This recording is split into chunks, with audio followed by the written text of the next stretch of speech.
Assalamualaikum warahmatullahi wabarakatuh. Berjumpa lagi dengan Ibu Inna dalam pembelajaran materi IPA. Pada hari ini kita akan membahas tentang sistem reproduksi pada manusia. Agar lebih jelasnya, Ibu akan menjelaskan melalui video berikut. Mengapa makhluk hidup bereproduksi? Reproduksi merupakan ciri-ciri dari makhluk hidup.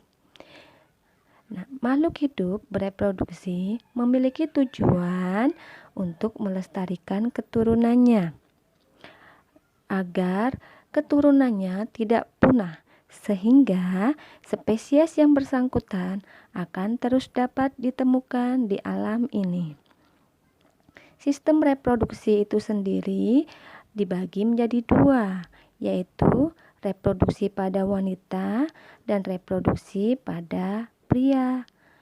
Yang keduanya tentu memiliki bagian-bagian dan fungsi yang berbeda.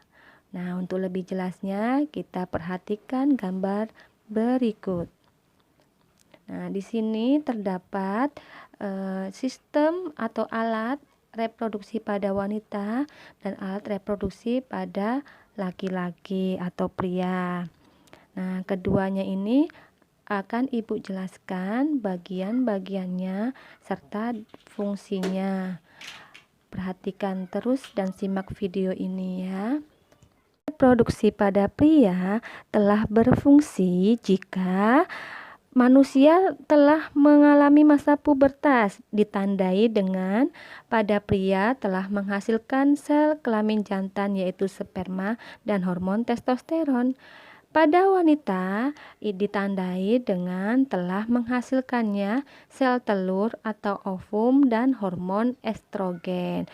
Artinya, keduanya memiliki alat kelamin yang sudah bisa berfungsi atau telah dapat mengalami reproduksi. Perkembangbiakan atau reproduksi manusia terjadi secara vivipar, artinya manusia berkembang biak dengan cara melahirkan, dan fertilisasinya secara internal, yaitu pembuahan sel telur dan sel sperma terjadi di dalam tubuh manusia. Sistem reproduksi pria itu memiliki bagian-bagian. Yang pertama yaitu vas deferens, selanjutnya yaitu penis, kemudian ada uretra, terdapat testis, skrotum, dan epididymis. Baiklah, Ibu akan jelaskan satu persatu bagian serta fungsinya. Yang pertama yaitu epididymis. Epididymis merupakan tempat pematangan sperma. Di dalam epididymis itu terdapat saluran yang berkelok-kelok. Nah, sperma setelah diproduksi akan dimatangkan di epididymis. Selanjutnya yaitu skrotum. Skrotum melindungi testis dan menjaga suhu testis agar sesuai untuk memproduksi sperma. Skrotum merupakan kantong yang di dalamnya terdapat testis. Kemudian testis. Testis itu terdiri dari dua bagian dan keduanya menghasilkan sel kelamin jantan yaitu sperma dan hormon testosteron. Merupakan tempat diproduksinya sel sperma yaitu di testis. Selanjutnya yaitu bagian yang disebut dengan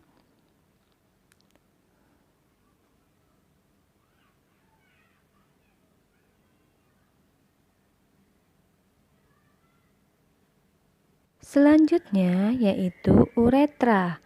Uretra berfungsi membawa sperma dan urin keluar tubuh.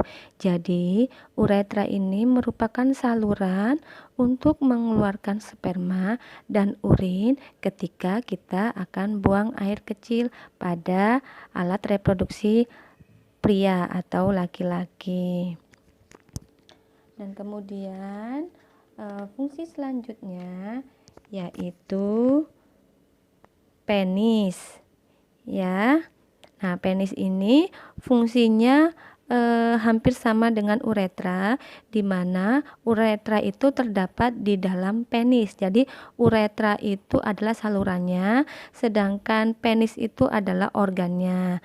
Nah, selain mengeluarkan sperma dan urin, penis ini merupakan alat kopulasi, yaitu alat yang digunakan untuk memasukkan sperma ke dalam alat reproduksi wanita. Dan fungsi selanjutnya yaitu terdapat vas deferens.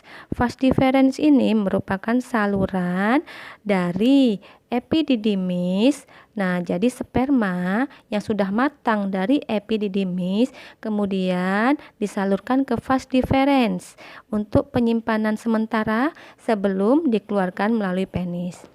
Sel sperma pada laki-laki itu terdiri dari bagian kepala, di bagian depan, badan, dan ekor. Nah, itu bagiannya. Jadi, setiap kali laki-laki mengeluarkan sperma itu terdiri dari berjuta-juta sel sperma, tapi hanya satu yang mampu membuka atau menembus dinding dari sel telur, yaitu sperma yang kuat dan sperma yang bisa bertahan dalam kondisi apapun. Itu adalah sperma yang mampu masuk atau membuahi sel telur. Nah, selanjutnya kita akan bahas sistem reproduksi pada wanita. Sistem reproduksi pada wanita itu memiliki bagian-bagian dan fungsi tertentu. Nah, bagian-bagian itu terdiri dari oviduct, sel telur, ovarium, rahim, dan vagina. Nah, kita akan bahas satu persatu. Diperhatikan terus videonya ya. Oke, yang pertama yaitu ada ovarium. Ovarium berfungsi sebagai tempat pembentukan sel telur dan menghasilkan hormon estrogen dan progesteron. Nah, jadi ovarium itu adalah tempat dihasilkannya sel telur. Kemudian ada bagian yang kedua yaitu oviduct atau disebut sebagai tuba Fallopi, ya, dikenal sebagai tuba Fallopi. Jadi oviduct ini berfungsi sebagai tempat terjadinya fertilisasi. Nah, fertilisasi itu apa? Nah, fertilisasi adalah proses pembuahan di mana sel telur dan sel sperma itu akan bertemu di oviduct dan akan mengalami pembuahan, proses pembuahan atau fertilisasi. Nah, terus kemudian bagian yang ketiga yaitu rahim. Jadi, setelah sel telur dibuahi oleh sel sperma, maka akan terjadi fertilisasi dan pembelahan sel. Nah, kemudian akan menuju ke rahim. Selanjutnya akan menempel di rahim selama 9 bulan 10 hari sebelum siap janin itu untuk dilahirkan. Nah, proses kelahirannya yang jelas rahim itu akan dikeluarkan melalui bagian alat reproduksi wanita yang selanjutnya yaitu vagina. Nah, selain untuk mengeluarkan bayi atau janin, si vagina ini juga merupakan organ untuk masuknya sperma. Oke, sudah paham belum bagian-bagiannya? Oke, kita pelajari lagi dan jangan lupa putar terus videonya agar lebih paham. Nah, selanjutnya ini ada video tentang proses fertilisasi atau pembuahan. Tadi Ibu sudah cerita bahwa sperma itu yang dikeluarkan oleh laki-laki itu jumlahnya berjuta-juta, tetapi hanya satu sperma yang mampu menembus dinding sel telur. Dan saat menembus dinding sel telur, hanya bagian kepala sperma saja yang akan berfungsi karena di situ mengandung materi genetik atau gen yang akan diturunkan kepada keturunannya. Sudah jelas dengan materi hari ini? Jadi, kita bisa menarik kesimpulan bahwa reproduksi bertujuan untuk mempertahankan keturunan makhluk hidup. Nah, yang kedua, organ reproduksi manusia terdiri dari organ reproduksi pria dan organ reproduksi wanita. Organ reproduksi pada pria itu sendiri terdiri dari testis, epididymis, skrotum, vas deferens, penis, uretra. Nah, di sini ada bagian yang belum Ibu jelaskan. Tolong kalian cari tahu dan kerjakan, yaitu bagian itu apa sih fungsinya? Yang pertama, kelenjar prostat. Apa itu fungsinya? Terus yang kedua, vesikula seminalis. Fungsinya adalah, dan yang ketiga adalah kantung kemih.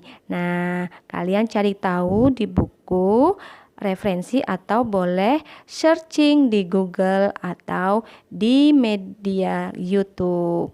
Selanjutnya, kita tarik kesimpulan dari organ reproduksi wanita itu terdiri dari ovarium, tuba falopi atau oviduct, terus kemudian ada uterus atau rahim, kemudian ada vagina. Di sini ada bagian yang belum Ibu jelaskan, yaitu serviks. Nah, kalian tolong cari tahu tentang serviks.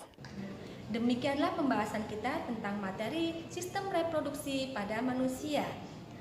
Coba pelajari lagi agar kalian lebih paham dan sampai jumpa di pertemuan selanjutnya. Wassalamualaikum warahmatullahi wabarakatuh.